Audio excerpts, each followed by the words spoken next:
Bueno, hermanos, pues qué bendiciones, como cada miércoles, poder estar aquí juntos, estudiar la palabra de nuestro Dios y de esta manera recibir la edificación que Dios tiene para cada uno de nosotros.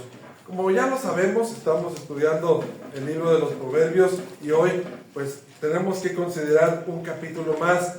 Este libro es un poco a veces largo porque tenemos que estudiar cada proverbio en lo particular, pero créanme que vale la pena, porque al final del día nosotros vamos aprendiendo las cosas que Dios quiere de cada uno de nosotros.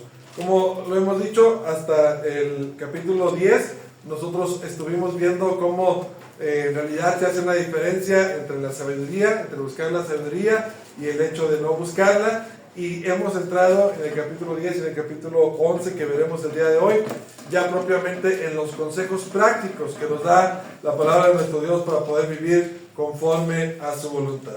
Así que vayamos rápidamente al capítulo 11 y vamos a empezar con el versículo 1, donde nos dice la palabra de nuestro Dios: el peso falso es abominación a Jehová, mas la pesa cabal le agrada. Este primer proverbio que nosotros leemos aquí, pues tiene una característica muy importante, porque al final del día nosotros no encontramos la palabra desagrada, agrada, que son las que son lógicamente opuestas, ¿verdad? O los antónimos, como nosotros los conocemos, sino que parece ser que le puso mucho énfasis Salomón cuando escribió este proverbio, porque no llamó a la balanza falsa como algo que desagrade al Señor, que hubiera estado muy bien, ¿verdad? Pero en cambio lo llamó abominación. Algo abominable es algo que es más que horrible. Entonces, imagínense ustedes este sentido, ¿verdad? Nosotros podemos pensar en pecados horribles, como a lo mejor el homicidio es un pecado horrible, que nosotros, Dios nos guarde de alguna vez llegar a cometer un acto como este. Sería horrible, ¿verdad?, que nosotros cometiéramos algo así. O a lo mejor algo horrible, pues ni siquiera puedo imaginarme qué podría ser, ¿verdad? Pero imagínese usted, ¿qué sería para usted una cosa que uno cometiera que fuera horrible, así que lo pudiéramos catalogar como: yo hice esto y fue horrible? Bueno, la escritura nos dice que la balanza falsa o el peso falso es abominación, ¿sí? O sea, no es solamente horrible, es más que horrible, es un grado más arriba que lo horrible, es abominable. Y lo curioso de esto es que pues a uno no le parece para tanto, ¿verdad? Porque nosotros podemos ir a la gasolinera y nos echan de menos, ¿verdad? O puede uno ir a lo mejor a veces a la tortillería o a donde venden el frijol y nosotros encontramos kilos de 950 gramos o de 800 gramos, cosas así, y uno diría, bueno, pues está mal, pero llamarlo abominable, o sea, algo abominable sería, pues no sé, a lo mejor una masacre, ¿verdad? Si el homicidio es malo, cometer un homicidio, imagínense a alguien que mate a 5 o 10 personas, pues eso sí sería abominable. Pero para el Señor, de acuerdo a lo que nos dice la Escritura, ya la abominación viene desde que nosotros hacemos algo tan pequeñito como poner el pie de más para hacer que pese más algo que nosotros claramente sabemos que no lo vale. Entonces, ese es el carácter de nuestro Dios. Nosotros muchas veces tratamos de minimizar el pecado, de decir que las cosas no son tan malas, ¿verdad? Por eso muchas veces no entendemos y decimos nosotros, ¿a poco porque eché una mentira y nunca me arrepentí de eso, me voy al infierno? Bueno, pues es que para ti no es algo tan malo, ¿verdad? Pero fíjense cómo Dios llama al peso falso, a decir que algo es y que realmente no es, como algo abominable. Así que uno no necesita cometer actos tan atroces como el homicidio o como cometer una masacre para hacer cosas que son abominables delante de los ojos de nuestro Dios. Yo creo que esta es la parte más importante de este versículo y creo que en esto debemos de pensar. Luego habla acerca del carácter del hombre. Dice, por ejemplo, en el versículo 2, cuando viene la soberbia, viene también la deshonra, mas con los humildes está la sabiduría. La integridad de los rectos los encaminará, pero destruirá a los pecadores la perversidad de ellos. Entonces vemos cómo nos habla la Escritura nuevamente del tema de integridad, que es un tema que mencionamos la semana pasada, cómo es importante que nosotros podamos estar completos, no solamente vivir unas áreas bien y otras áreas mal, sino que nosotros debemos ser personas íntegras, que vivan realmente siempre como deben de vivir. Por otro lado, este gran consejo que dice, cuando viene la soberbia, viene también la deshonra. Nosotros muchas veces tendemos a ser arrogantes, tendemos a ser altivos, incluso por cosas que pues realmente no valen la pena. Un ejemplo grande es cuando nosotros empezamos a decir qué ciudad está mejor que otra, quiénes son ciudadanos de primera y quiénes son ciudadanos de segunda. Pues a veces nosotros nos enaltecemos, ¿verdad? Como si haber nacido en tal o determinada ciudad nos hiciera nosotros superiores que los que nacieron en otra parte o que los que viven en otra parte. Es muy común en todos los hombres, en todos los seres humanos, que haya algo o mucho, que eso es lo peor, de orgullo en nuestra vida. Y dice la Escritura que cuando viene la soberbia, viene también la deshonra. ¿Por qué? Porque lamentablemente o afortunadamente en nuestra vida siempre hay alguien mejor que nosotros. Siempre hay alguien que tiene un nivel más grande que nosotros. Cuando uno está esperando los aplausos y resulta que el aplauso se lo llevó el otro, pues viene la humillación para uno, para esa persona que se siente más que los demás. Siempre va a haber uno, lamentablemente o afortunadamente, encima de lo que uno hace. Uno no puede decir que es el mejor, porque siempre va a haber alguien que lo supere. Y a veces vivir o sentirse como que si uno fuera el mejor, pues tarde que temprano trae esa caída, ¿verdad? Y es lo que dicen, entre más alto vuelas, más duro es el sopetón que te vas a dar cuando caigas. Por otro lado, el que vive humilde, y esto no tiene que ver con el hecho de la pobreza, porque a veces se confunde, ¿verdad? Yo soy bien humilde porque soy pobre. No, la humildad no tiene que ver nada con la pobreza, porque hay gente que es muy pobre y Dios tú qué soberbia es. La humildad es el sentir que tiene cada uno de sí mismo. El apóstol Pablo nos decía a nosotros que todos deberíamos de considerar a los demás como superiores a nosotros mismos. Esa es la verdadera humildad. Por el contrario, la humildad trae honra, porque en realidad cuando tú no esperas ser alguien importante, cuando tú no esperas ser alguien que tenga algún mérito alguno, entonces pues todos los aplausos o todos los reconocimientos se sienten bien, porque en realidad tú no los estás deseando, tú no los estás anhelando, pero llegan de forma natural. Así que la Escritura nos enseña, entre más alto te enorgullezcas, más duro va a ser cuando caigas, y entre más mantengas los pies en la tierra, más feliz vas a ser cuando alguien te levante, así sea unos centímetros. Luego dice la Escritura, en el versículo 4, no aprovecharán las riquezas en el día de la ira, mas la justicia librará de la muerte. La justicia del perfecto enderezará su camino, mas el impío por su impiedad caerá. La justicia de los rectos los librará, mas los pecadores serán atrapados en su pecado. Y vamos a parar aquí. Dice la Escritura, no aprovecharán las riquezas en el día de la ira. nosotros claramente sabemos que esperamos un tiempo en el cual nosotros vamos a comparecer ante el tribunal de nuestro Señor Jesucristo.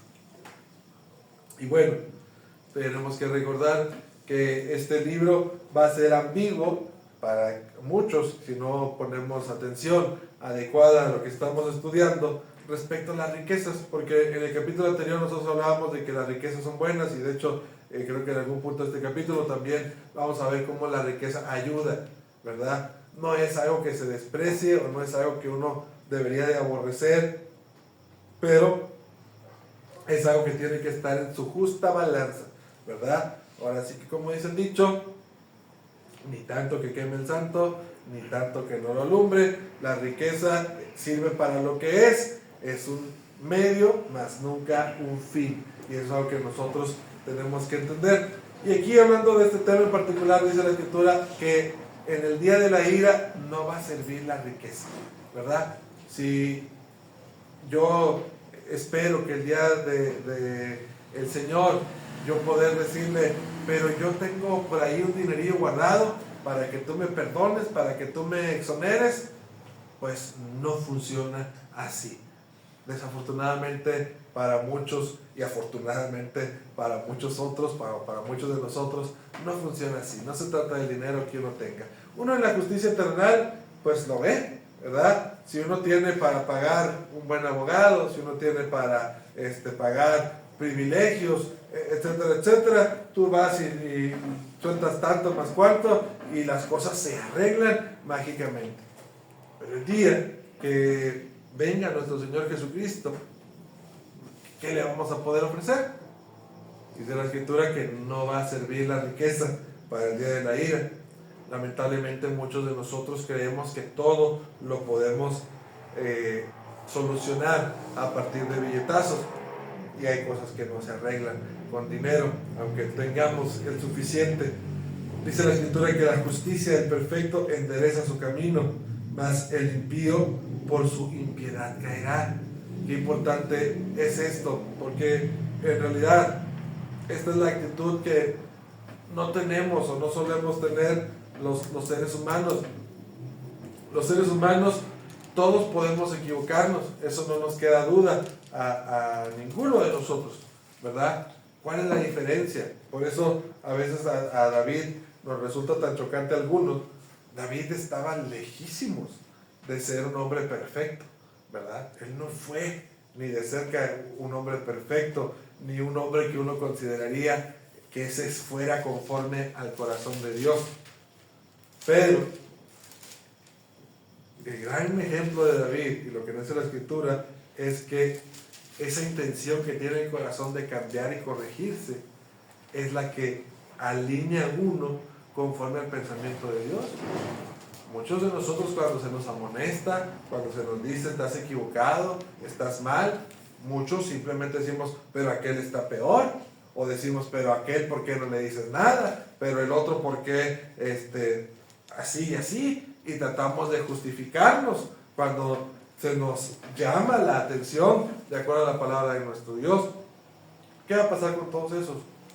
Pues al final del día lastimosamente se van a terminar perdiendo.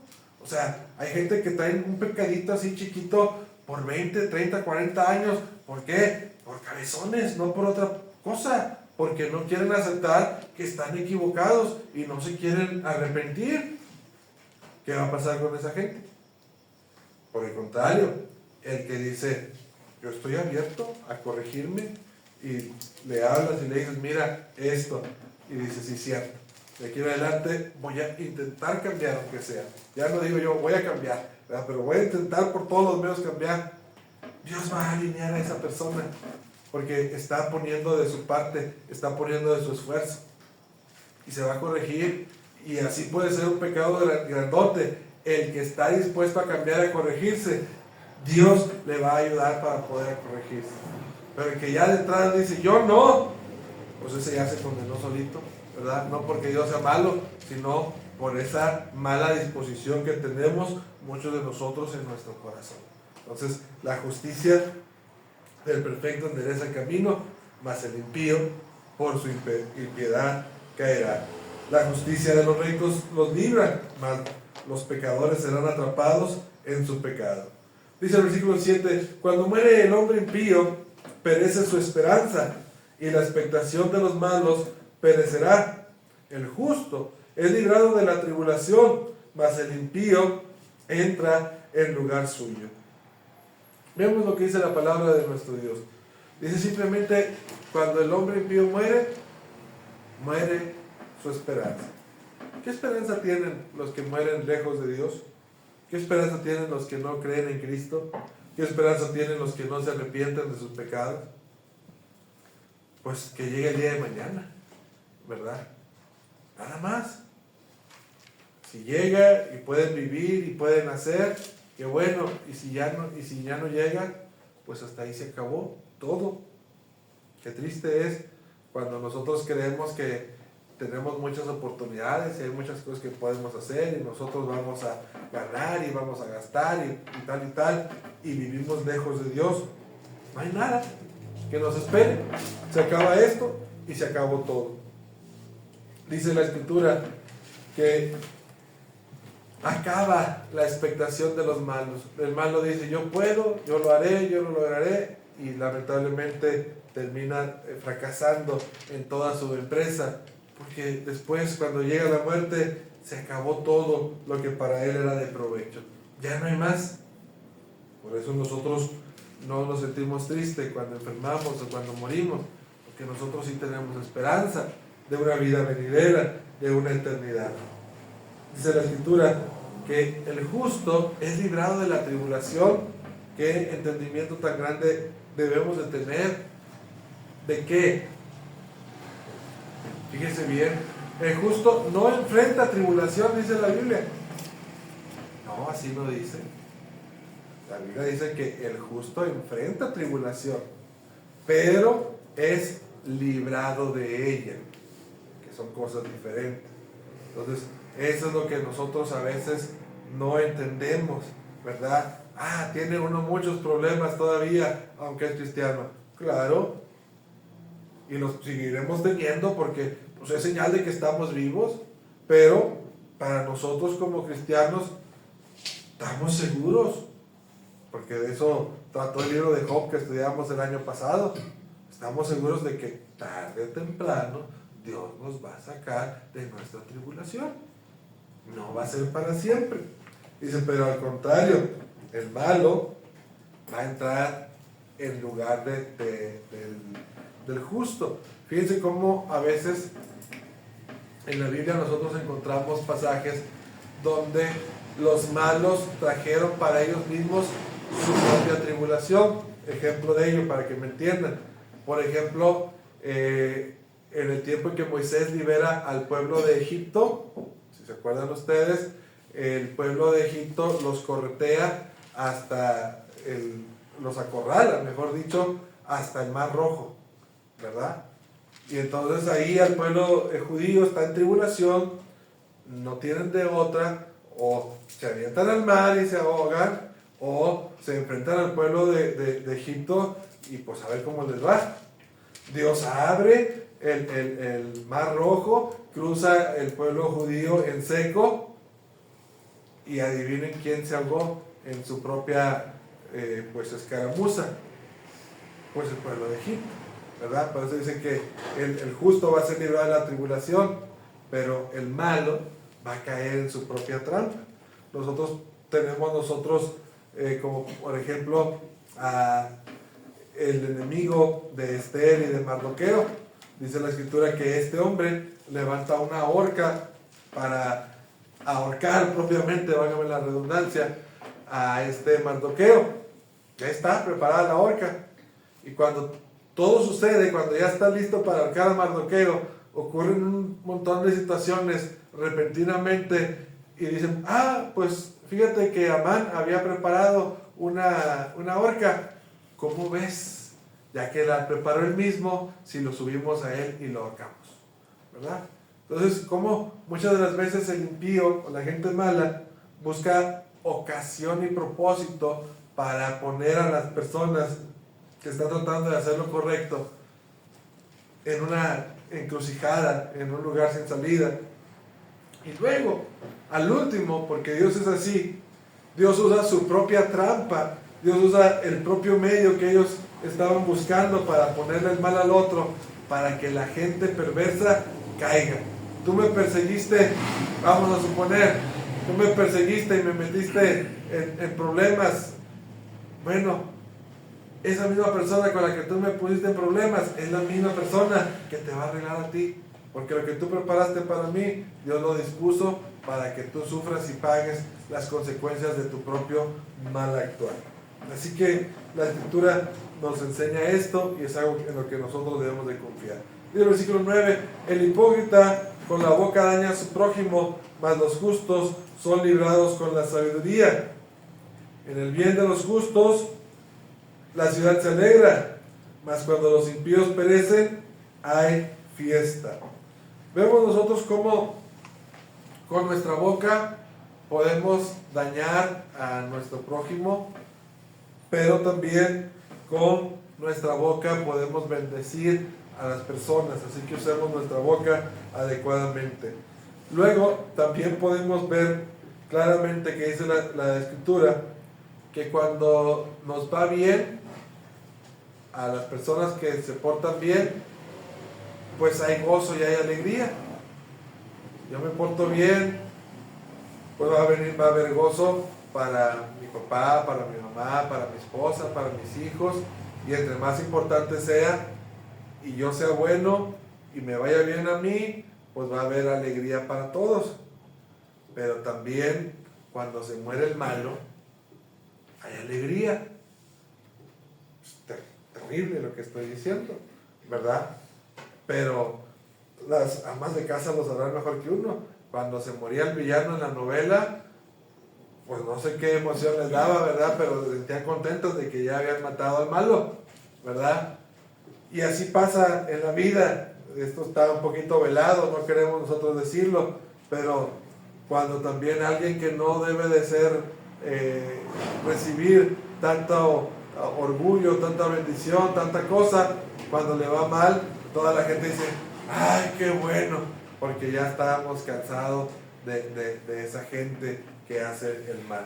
Entonces, nuestra vida va a ser una alegría para la gente al final del día, pero la gente va a decir, qué bueno que estás con nosotros, o qué bueno que ya te moriste, ¿verdad? De alguna forma u otra vamos nosotros a terminar alegrando a la gente. Ojalá que sea la primera, ¿verdad? Que la gente se alegre porque seamos una bendición para ellos en vida, y no que se alegre porque ya nos fuimos y ya se libraron de nosotros. Así que tenemos que aprender a vivir de ese modo. Dice la Escritura, versículo 12, el que carece de entendimiento menosprecia a su prójimo, mas el hombre prudente calla. Fíjense, este versículo a mí me gustó mucho porque esa es la verdad. El que carece de entendimiento menosprecia a su prójimo. Muchos de nosotros tenemos la tendencia natural a menospreciar lo que no entendemos. A veces nosotros vemos a alguien y lo juzgamos por su apariencia. Fulano está feo, fulana está fea. No lo entendemos y lo juzgamos nada más. Alguien da una opinión que es contraria a nuestra opinión, está loco. Eso que él está diciendo no puede ser así. Entonces simplemente lo menospreciamos. ¿Por qué? Porque nosotros no lo entendemos. Mira, eso así no se hace. Así como lo está haciendo él, así no es. Y lo menospreciamos simplemente porque no es como nosotros estamos acostumbrados a hacerlo. ¿Ven? Yo no estoy diciendo que todas las formas de hacer las cosas se hagan nada más porque sí, o que todo el mundo tenga la razón. Pero dígame usted si es cierto o no, que muchas veces menospreciamos nosotros lo que no entendemos. ¿Les ha pasado? No entendía yo el valor que tenía una cosa y lo menosprecié, y por menospreciarlo lo perdí. Imagínense aquella abuelita, ¿verdad?, que le heredó a alguien un centenario que valía bien poquito dinero en aquel entonces, y que dijo, pues ¿para qué lo quiero? Mejor déjame lo vendo, y lo vendió pues casi regalado, y ahorita ve en el periódico o en el internet el valor del centenario y hasta se ha de jalar los pelos de decir, pero ¿por qué lo vendí tan barato si ni me lo gasté ni hice nada con eso? ¿Por qué? Porque lo que no entendemos nosotros tendemos a menospreciarlo, y a veces nosotros no es que no entendamos las cosas, no entendemos a las personas y las menospreciamos porque no las entendemos y no nos damos cuenta del valor tan grande que mucha gente tiene o de la ayuda tan grande que podemos ofrecerle a esa gente, pero por nuestro menosprecio. Es algo que ojalá me estén entendiendo, que podamos pensar en eso, porque en realidad muchas veces caemos en este tipo de error. Dice la Escritura, el que anda en chismes descubre el secreto, mas el de espíritu fiel lo guarda todo. Otro gran proverbio que encontramos aquí, el que anda en chismes descubre el secreto. Hermanos, yo se los he dicho siempre, quieren que alguien no sepa algo, no lo digan, pero les encanta a veces andar de chisme en chisme, que Juanita díjole esto y vamos para allá, y el chisme es tan dulce que podemos comernos hasta 2 kilos de chisme sin ningún problema. Pero luego cuando tú eres el que andas en los chismes, no digan cosas de mí. Si tú andas ahí, andas en la bola, andas hablando de la gente, andas opinando, andas diciendo cosas, y luego ya no quieres que digan cosas de ti, pues ahora papacito, mamacita, aguántese, porque ya eso es así. Esto es como un carrito, ¿verdad? Te subes al carrito y para donde vaya el carrito, para allá vas a ir a dar. No te puedes aventar a medio camino simplemente porque te ve peor. Así es el chisme. Te gusta andar con la gente chismosa, a ver a dónde van a dar. Pero no creas que porque tú nada más los oyes, no vas a salir embarrado por eso. Entonces la Biblia nos advierte claramente de que nosotros ese tipo de cosas mejor. Mira, está muy sabroso el chisme y el cuento que tú traes, pero a mí no me interesa. Ojalá tuviéramos esa prudencia, ¿verdad? De decir, no, eso no quiero yo andar en chismes ni trayendo sus temas. Y mira, la mera verdad, con gente chismosa, prefiero yo no andarme juzgando, ¿verdad? De que lo hagamos, se antoja un poquito difícil, ¿verdad? Porque cómo nos endulza el chisme el oído a muchos de nosotros. Dice la Escritura, el versículo 14, donde no hay dirección sabia caerá el pueblo, mas en la multitud de consejeros hay seguridad. Es importante, mis hermanos, que nosotros podamos buscar siempre personas sabias para que nos dirijan, y que ojalá no solamente sea una persona, sino sea un grupo de personas el que nos ayude siempre a tomar las mejores decisiones a cada uno. Y el versículo 14, donde no hay dirección sabia caerá el pueblo, mas en la multitud de consejeros hay seguridad. Con ansiedad será afligido el que sale por fiador de un extraño, mas el que aborrece las fianzas vivirá seguro. Bien fácil, no presten, ¿verdad? No pongan su nombre por aval de ninguno. ¿Por qué? Porque luego es un lío, ¿verdad? Yo me pongo de aval y el otro termina no pagando, y al que van a estar mortificando, pues es a mí. ¿Cuál es la ganancia de eso? ¿Verdad? Prestan dinero y luego no les pagan, y es que no me pagó lo que yo le presté. ¿Sí dice la Biblia? No vayas de aval, no prestes, y mira, vas a estar bien tranquilo, ¿verdad? Ya veremos más sobre pedir prestado y sobre otro tipo de cosas, pero la Biblia nos aconseja a tener paz. Miren, al final del día qué bonito es el poder no estar pensando de que si yo salgo allá a la esquina y me va a ver por allá la doñita a la que le debo dinero y me va a decir, págame. mejor no salgo, mejor me quedo en la casa porque luego me van a andar cobrando. Miren, pero si yo no debo nada, a lo mejor comeré poquito o no comeré, a lo mejor que no pasa, ¿verdad? Pero yo salgo y a donde quiera que salgo yo puedo saludar a todos porque no le debo nada a nadie, ni nadie me anda buscando. Pero en esta sociedad en la que vivimos, cómo nos gusta deber y cómo nos gusta pedir prestado y cómo nos gusta andar metiendo a otras personas que nada tienen que ver en nuestras propias broncas. ¿No quieren tener broncas? Háganle caso al consejo que le da la palabra de nuestro Dios. Dice la Escritura: la mujer agraciada tendrá honra y las fuertes tendrán riqueza. Este es un consejo para las mujeres, ¿verdad? La mujer agraciada aquí no se refiere a una mujer que propiamente sea bonita, sino una mujer que tiene gracia para repartir, una mujer que es hospedadora, una mujer que es de buen carácter, una mujer que es de buen trato, una mujer que en realidad tiene bendición para todos. Dice la Escritura que esa mujer tendrá honra. Qué buena persona es doña Juanita, qué buena persona es doña Panchita. ¿Por qué? Porque su carácter, su trato con los demás es bueno para con todos, así que va a ser reconocida donde quiera que vaya. Pero luego dice, la mujer fuerte, dice la Escritura, tendrá riquezas. Aquí no se refiere de que las mujeres se vayan al gimnasio para que tengan fuerza y puedan ser ricas, sino que sea fuerte de carácter.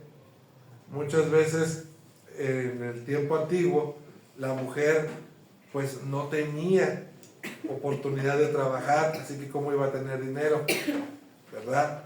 Ella tenía prácticamente solamente lo que su marido proveía para ella. Así que una mujer podía decir, pues yo de dónde tengo dinero, si a mí nada más lo que me da mi marido. Entonces la idea de Salomón es que la mujer debe ser fuerte. ¿Para qué? Para que no malgaste el haber, para que administre bien los bienes de su casa y que de lo mismo que le da el marido, ella pueda generar riqueza. Esa es una inteligencia que no todas las mujeres tienen, ¿verdad? Es como en todo. A ver, si me dan 1,000 pesos por semana, por decir, para comprar las cosas, alguien puede decir, pues con eso, ¿qué vamos a hacer? Bueno, la mujer inteligente dice, pues voy a reducir aquí, voy a reducir acá, voy a recortar acá, y voy a tener tanto dinero, y de ese dinero yo voy a guardar tanto. A ver, de aquí, de acá, yo voy a hacer un negocio, y de ese dinero yo voy a guardar tanto. Yo les platicaba el otro día de mi abuelo. Mi abuelo le daba el dinero a mi abuela y le decía, vamos a hacer esto, Eduviges. No, no tengo dinero. ¿Y saben qué le contestaba mi abuela? Pues tú no, pero yo sí. Y no trabajaba. ¿Cómo le hacía? ¿Verdad? A veces esa buena administración es la que permite que una mujer pueda llegar a tener determinados recursos, pero Salomón dice que eso se hace con fortaleza, no con fortaleza física, sino con fortaleza mental. Ver cómo puede multiplicar lo poquito o lo mucho que le da el marido. Y estoy hablando del contexto de la Biblia, ¿verdad? Porque ahorita yo sé que muchas trabajan y pues relativamente tendría que ser más fácil el tener riqueza, ¿verdad? Pero si nosotros malgastamos, si no tenemos la suficiente capacidad o disciplina financiera para poder guardar algo para cuando vengan las vacas flacas, pues esa es la razón de que muchos andan batallando y que, como les digo, luego andamos pidiendo prestado y luego ya no queremos salir de la casa porque luego ya nos andan buscando y bloqueamos y hacemos cosas que no debemos de hacer, pues para que no nos encuentre quien le debemos. Entonces, Yo sé que a lo mejor estos proverbios de hoy no nos están gustando, pero pues ahí están en la Biblia y por algo están ahí también. Entonces tenemos que poner atención a eso. Dice la Escritura: a su alma hace bien el hombre misericordioso, mas el cruel se atormenta a sí mismo. El impío hace obra falsa, mas el que siembra justicia tendrá galardón firme. Como la justicia conduce a la vida, así el que sigue el mal lo hace para la muerte. Vemos otra vez cómo el vivir bien es una clave esencial para ser feliz. Por ejemplo, dice la Escritura: el que hace misericordia, la misericordia se hace a los demás. Pues el que hace misericordia no le hace bien a los demás, sino que se hace bien a sí mismo. Dice la Escritura que el que se conduce con justicia encuentra la vida. Y la palabra de Dios nos dice que el que siembra con justicia tendrá galardón firme. Todas esas obras buenas de misericordiosas, justas, que el hombre hace, acarrean bendición. Por el lado contrario, todas las obras malas que el hombre hace, acarrean dolor y acarrean sufrimiento. ¿Cuál es nuestro punto? ¿Qué es lo que nosotros queremos hacer? Dice la Escritura en el versículo 21: tarde o temprano el malo será castigado, mas la descendencia de los justos será librada. O sea, nosotros podemos vivir como queramos. Nadie nos va a detener en eso. ¿Quién puede detenernos si ya nos decidimos a hacer algo que no debemos de hacer? Pues nadie. Pero, de la misma manera, pues vamos a traer el castigo o la bendición tarde o temprano. Llega el día y llega la hora que Dios tiene para cada uno de nosotros. Dice la Escritura: como zarcillo de oro, versículo 22, en el hocico de un cerdo es la mujer hermosa y apartada de razón. Ojo para chicos y chicas en esto, en los dos sentidos, lo voy a decir. Lógicamente que aquí, este Salomón está escribiéndole a su hijo, porque sabemos que esta sabiduría se traducía a los varones. Dice que como zarcillo de oro en la nariz de un cerdo. ¿Quién le va a poner un arete de oro valioso a un cerdo en el hocico? Pues nadie, ¿verdad? ¿Qué clase de persona haría eso? Bueno, hay mujeres hermosas que son apartadas de la razón. Son como este aretito de oro. Se ve muy bonito el arete, pero pues en realidad las conductas, las actitudes que tienen, pues no permiten que esa belleza se aprecie o esa belleza se valore. Hay muchas mujeres que son nada más bonitas, pero todo lo demás está hueco, ¿verdad? No hay valor en ello. Y me pueden funar todo lo que quieran, pero esa es la verdad. Hay mujeres que lo único que tienen que ofrecer en la vida es que están bonitas. Fuera de ahí, no hay nada más que ofrecer. Y ese es un problema grande. Entonces, la gente tiene que entender esto, que no son cosas, las mujeres no son un pedazo de carne que ofrecerle al hombre, son valiosas por lo que guardan en su corazón, por lo que guardan en sus pensamientos. Puede haber mujeres muy bonitas, pero que si no tienen nada por dentro, pues están vanas, y ahí no es. Un hombre no debería de buscar eso, porque se va a vaciar igual que esa persona. Y una mujer no debería de ofrecer eso, porque va a estar vacía. Pero es triste que en este mundo donde todo está cosificado, pues la gente no entienda ese tipo de cosas. Dice la Biblia: el deseo de los justos es solamente el bien, mas la esperanza de los impíos es el enojo. Hay quienes reparten y les es añadido más, y hay quienes retienen más de lo que es justo, pero vienen a pobreza. El alma generosa será prosperada, y el que saciare, él también será saciado. Al que acapare el grano, el pueblo lo maldecirá, pero la bendición será sobre la cabeza de el que lo vende. Entonces vemos aquí las leyes de cómo nosotros debemos de dar y de darnos hacia los demás.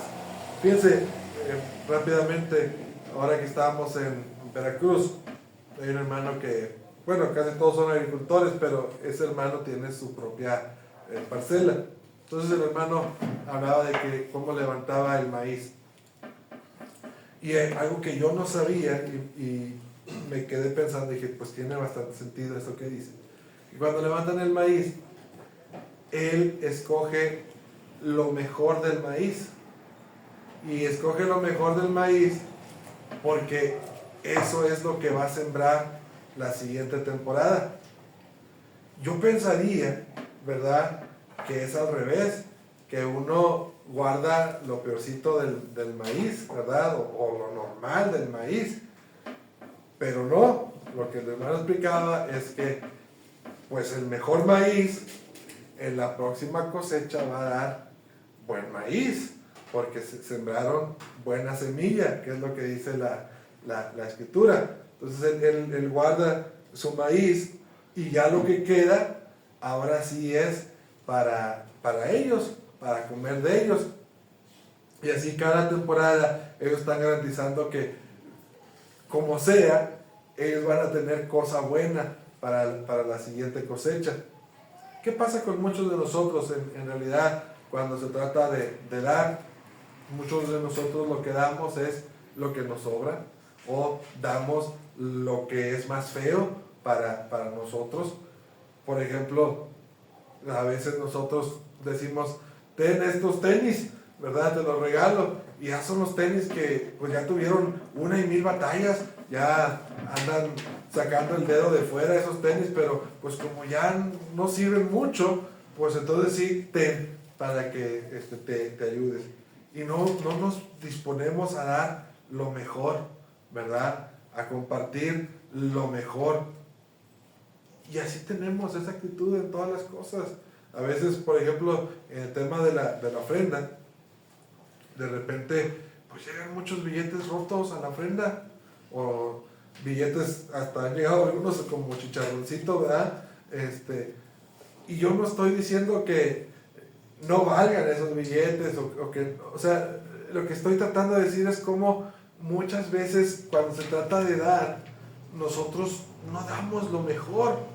Como decía el hermano, ¿verdad? Yo quiero que la otra cosecha, mi cosecha, se levante lo mejor. Pues entonces tiene que escoger lo mejor de la semilla. Tiene que decidir despojarse de lo mejor de la semilla para que la cosecha que viene el año que entra sea de lo mejor. Tan simple como eso. Hace mucho sentido. Pero nosotros, honestamente, casi nunca damos lo mejor en todos los sentidos. Damos lo que creemos que ya nos sobra, damos lo que creemos que ya nos sirve, damos lo que creemos que ya nos ocupa, pero no estamos dispuestos a dar lo mejor. Y si nosotros no estamos dispuestos a dar lo mejor, ¿qué creen que vamos a recibir a cambio? ¿Lo mejor? Pues no. Pero como les digo, es algo que yo no había pensado en el término de la cosecha, porque yo a lo mejor fracasaría como agricultor, porque en cuanto vea yo los lotes más grandotes, pues esos son los que me voy a querer comer, ¿verdad? Pero esos no son los que me debo de comer, esos son los que debo de guardar para que la siguiente cosecha me dé lo mejor. Y es algo que a lo mejor a veces no pensamos también respecto a cómo oramos en nuestra vida. Cuando damos, sea Dios o sea para ayudar a los demás, tenemos que dar lo mejor.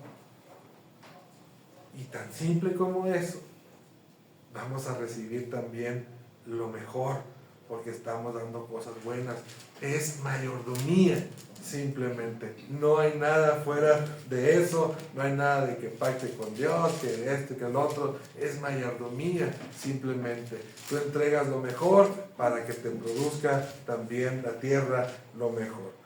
Dice la Escritura, en el versículo 28, el que confía en sus riquezas caerá, mas los justos reverdecerán como ramas.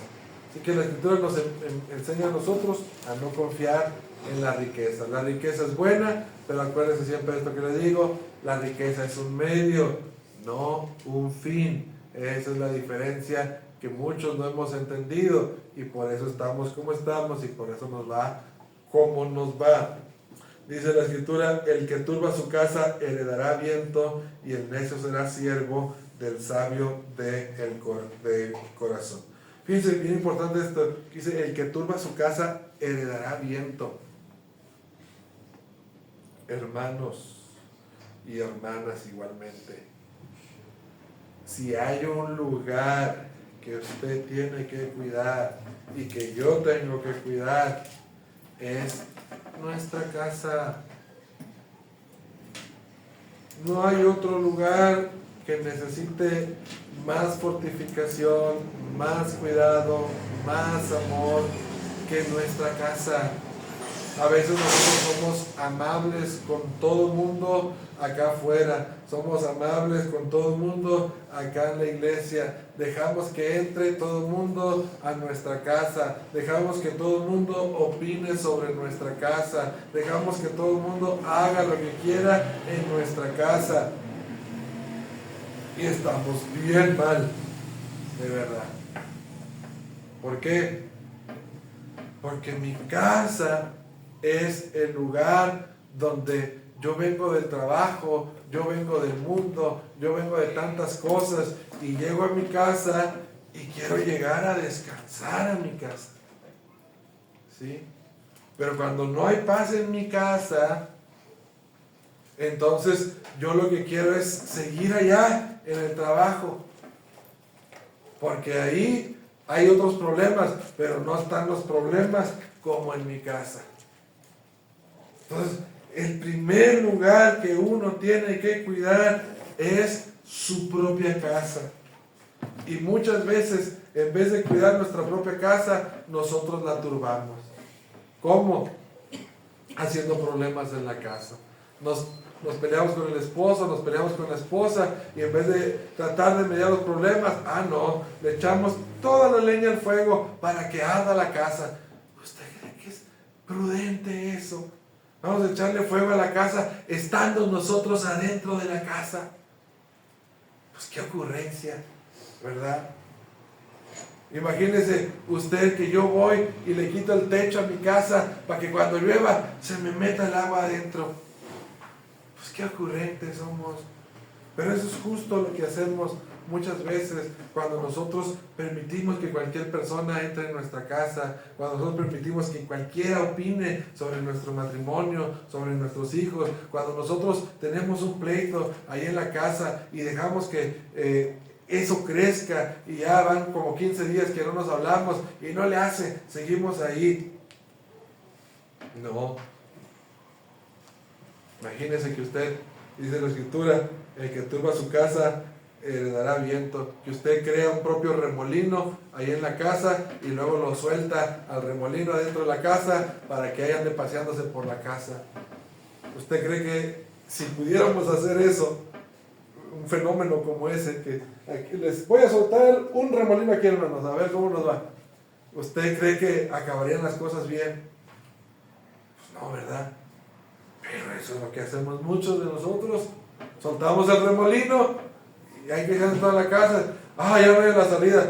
Pues nomás no empieza el fuego, mijo. O sea, nomás no empezando. No necesitas buscar salida porque hiciste las cosas bien. Dice el versículo 30 y 31, el fruto del justo es árbol de vida y el que gana almas es sabio. Ciertamente el justo será recompensado en la tierra, cuanto más el impío y el pecador.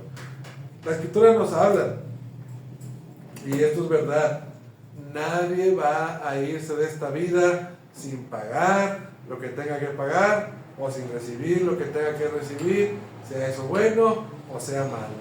Y si nos escapamos de esta vida, pues no se olvide que todavía nos queda una después de esta vida para pagarnos, para que recibamos o para que gocemos de lo que tenemos que gozar o suframos lo que nosotros tenemos que sufrir. Eso es así y no hay forma de que nosotros podamos evitarlo. Así que esta es la lección del día de hoy. Ojalá que a todos y cada uno nos pueda servir. Vamos a ponernos de pie para cantar un himno. y mientras cantamos este himno abrimos de invitación por si alguien quiere venir a los pies del Señor. Cantemos. Perdón, número 108. Yo sé que existe un Redentor. Si lo tenemos ahora sí, cantemos.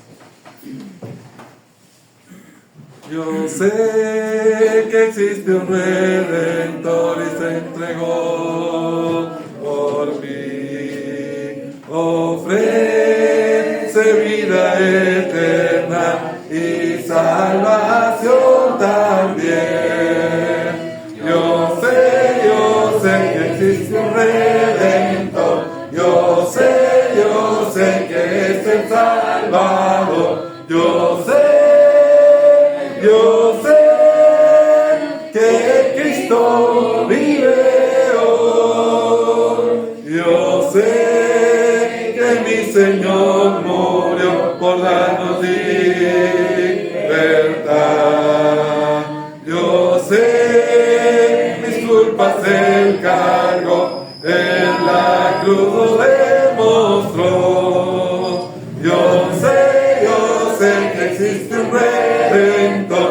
Yo sé que es el Salvador. Yo sé que Cristo vive hoy. Yo sé que algún día vendrá, así nos prometió. Es menester servirle fiel, pues Él recompensará. Yo sé que existe un Redentor. Yo sé que es el Salvador.